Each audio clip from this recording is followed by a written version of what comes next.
नया सवेरा नई आशा के इस YouTube चैनल पर मैं संपर्क इंडिया के माध्यम से रेवरेंड दिनेश चंद मिश्रा आप सबों को नमस्कार करता हूं। सुबह का नमस्कार आपको आज मैं संदेश एक बार फिर से देना चाहता हूं, जो मत्ती रचित सुसमाचार 7 अध्याय उसके 14 पद में लिखा गया है।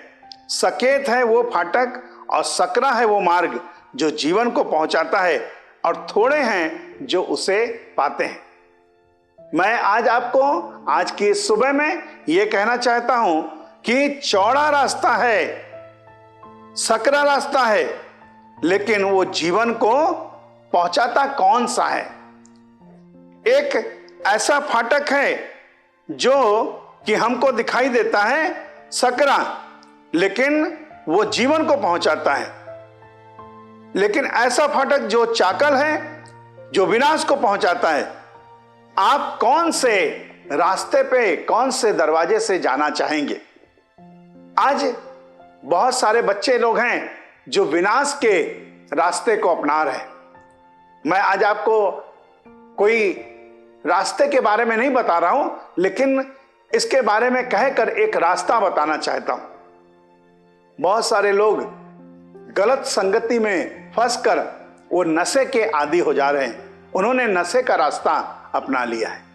अब वो क्या रास्ता कुछ है, लेकिन वो रास्ता नहीं है, लेकिन वो नशे का रास्ता है। सोच रहे हैं कि हम सब गम भूल जाएंगे, हमको कुछ लगता है कि याद नहीं रहेगा।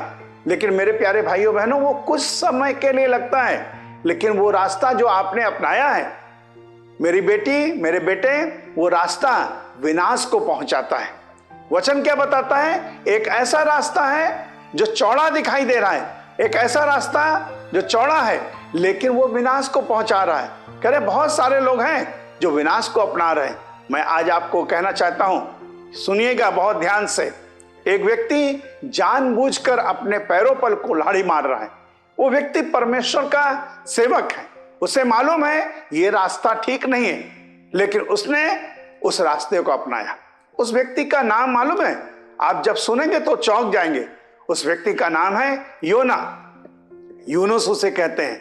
मेरे प्यारे भाइयों बहनों, उसे पता चला कि मुझे जाना निनवे को है, लेकिन उसने टिकट खरीदी और जहाज पर चढ़ गया तरसीस जाने वाले को।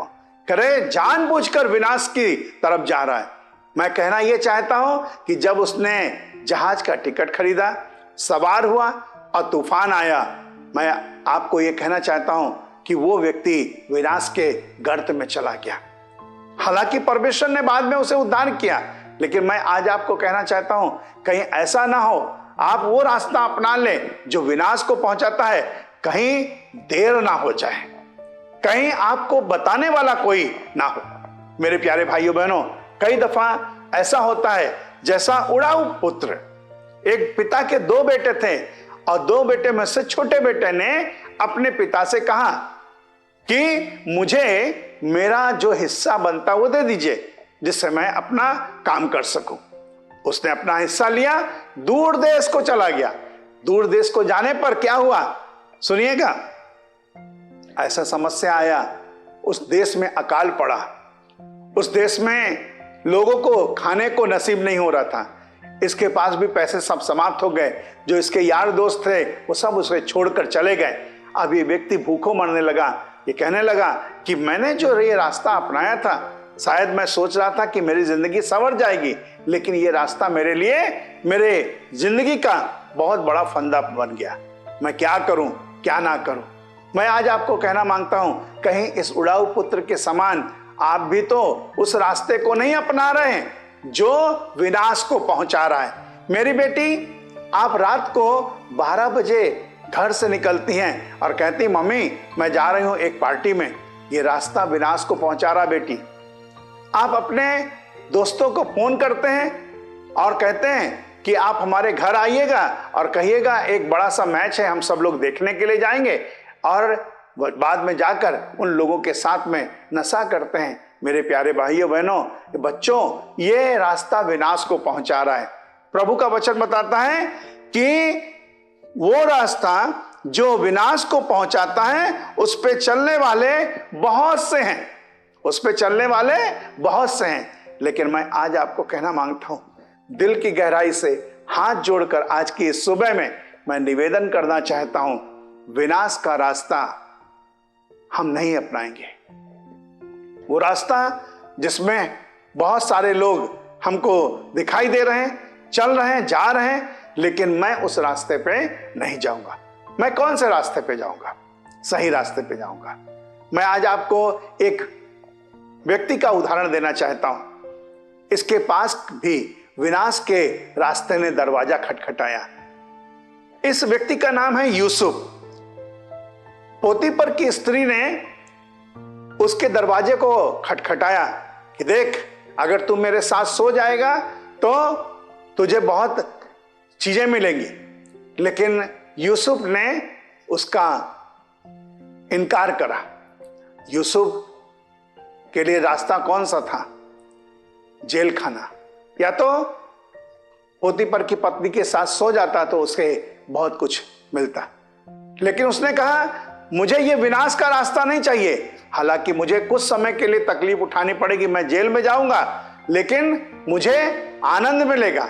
और मैं आज आपको कहना मांगता हूं, प्रिजन टू पोजीशन, जेल से एक बड़े पद पर आना है। मैं आज आपको कहना मांगता हूं, उस रास्ते को अपना लीजिए। शायद आपको कठिन दिखाई दे रहा है, लेकिन अंत में आपको वहां पर आशीष मिलेगी। कह सकता हूं कि कारागार से एक उच्च पद में जाने के लिए यूसुफ ने उस रास्ते को अपनाया, विनाश के रास्ते को नहीं। मैं आज आपको यह कहना चाहता हूं कि काश आप और हम इस बात को अपने जीवन में रख सकें।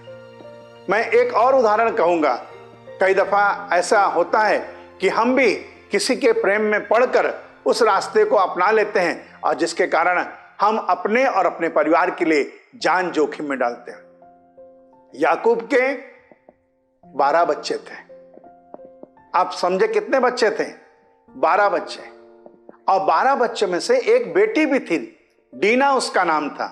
और जब उसको शकेम के एक व्यक्ति ने अच्छा पाया, प्रेम करने लगा और अपने पिता से कहा कि मैं इससे शादी करना चाहता हूं, शादी करी गई। बाद में उसने अपने परिवार के साथ में जान जोखिम डाली।